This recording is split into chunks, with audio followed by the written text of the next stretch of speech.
अरे दाम ये हेल्पर, ये दूध कैसे दिया? 180 रुपए क्या लीटर। बात कर रहा है? पेट्रोल कैसे दिया भाई? 230 रुपया लीटर। 230? एक तो नेक्स्ट 50 रुपया। 50? रुको रुको, क्या रुको? चाचा, अरे आ रहा हूँ। गैस बाबूजी। हाँ कितना हुआ भाई? 1248। 1200? हो गया बाबूजी। कितना हुआ? 60 रुपए। एक सरदर्द की गोली देना यार। 144 रुपया। क्या इतना महंगा? हाउ इज इट पॉसिबल यार? बिल्कुल पॉसिबल है। आज नहीं पर 20 साल बाद। मतलब रिटायरमेंट के बाद ना जवानी रहेगी ना आमदनी। क्या करोगे तब? महंगाई देखिए, आज 15,000 में खर्चा जाता है, कल 1 लाख रुपया भी कम पड़ जाए। कल की महंगाई के लिए तैयारी आज ही कर लो, नहीं तो वही होगा, खर्चा रुपया आमदनी ठेंगा। Hello my dear friends, this is your friend Sumit Batra.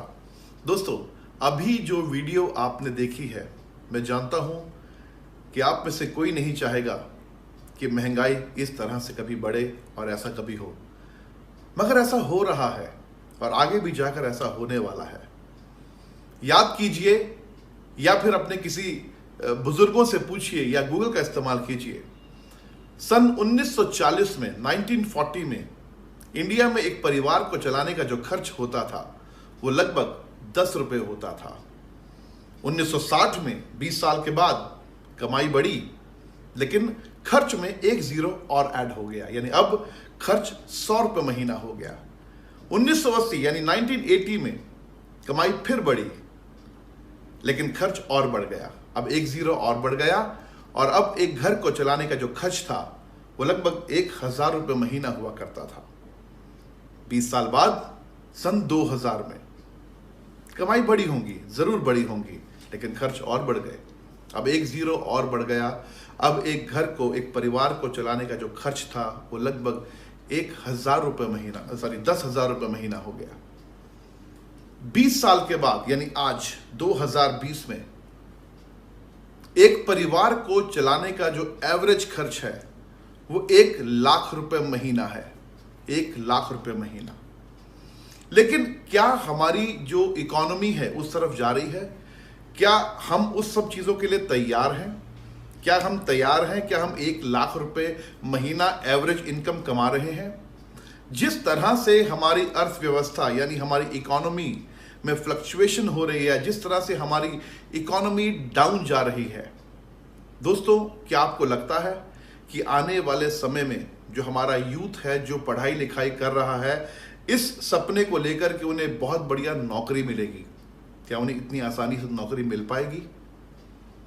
या जितने भी हमारे दोस्त आज नौकरी कर रहे हैं, क्या उनकी सैलरी में इंक्रीमेंट मिलेगा? क्या बिजनेसेस की ग्रोथ बहुत अच्छी होने वाली है? ऐसा कुछ भी नहीं होने वाला। अगले कुछ साल थोड़े से और ज्यादा स्ट्रगल के हैं। दोस्तों, अगर आप चाहते हैं कि आप समय के साथ आगे बढ़ें और अगर आप चाहते हैं कि आर्थिक मंदी यानी कि इकोनॉमी के डाउनफॉल का आपके ऊपर बहुत ज्यादा असर ना पड़े, तो आपको किसी ऐसी इंडस्ट्री का पार्ट बनना पड़ेगा जो इंडस्ट्री समय के साथ साथ चल रही है, दोस्तों, और वो है डायरेक्ट सेलिंग इंडस्ट्री, वो है नेटवर्क मार्केटिंग, जिसे मल्टी लेवल मार्केटिंग भी बोला जाता है। दोस्तों, डायरेक्ट सेलिंग को अब समझने की जरूरत है। डायरेक्ट सेलिंग वो बिजनेस है जो घर से बैठकर बड़े आराम से टेक्नोलॉजी के थ्रू किया जा सकता है, और आज की डेट में लोग टेक्नोलॉजी के थ्रू पूरे देश भर में, पूरी दुनिया में डायरेक्ट सेलिंग बिजनेस में मिलियंस एंड बिलियंस कमा रहे हैं। तो दोस्तों, जिस भी आपके दोस्त ने आपके साथ आज ये वीडियो शेयर की है, प्लीज उनके साथ बैठिए, उनसे बात कीजिए और डिटेल में समझिए इस डायरेक्ट सेलिंग की ताकत को और बनिए इस रेवोल्यूशन का part. All the best, God bless you and see you on top.